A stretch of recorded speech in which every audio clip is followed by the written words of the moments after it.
Hello guys, म चाहिँ आज फेरि मेरो करेजबारीमा आइसकेको छु है।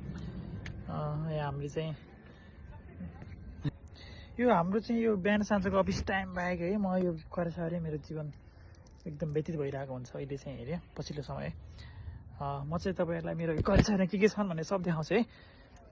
कस्तो मजाले भेन्डी फल्या रहेछ है यो भेन्डी।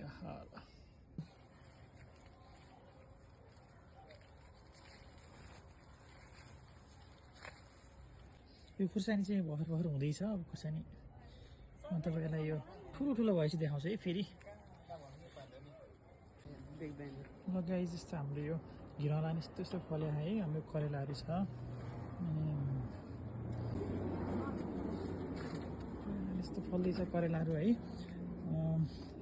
खासमा म चाहिँ खासै यो करेजबारीमा आउँदिनँ। हाम्रो करेजबारीमा चाहिँ धेरै चाहिँ बुवा आएर एकदमै यो करेजबारी राम्रो बनाउनुपर्छ। हाम्रो करेजबारीका सहायकहरू हुन्छ।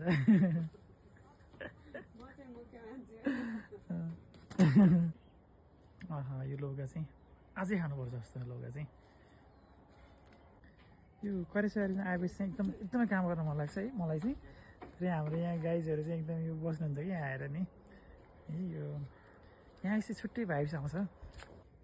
यो चाहिँ फर्सीको है, फर्सी चाहिँ अलिअलि अब फल्ने बेला हुँदैछ। अहिले यो सागहरू हुँदैछ। यो चाहिँ लोँडेको साग। अनि यो मकै पनि पाक्दैछ।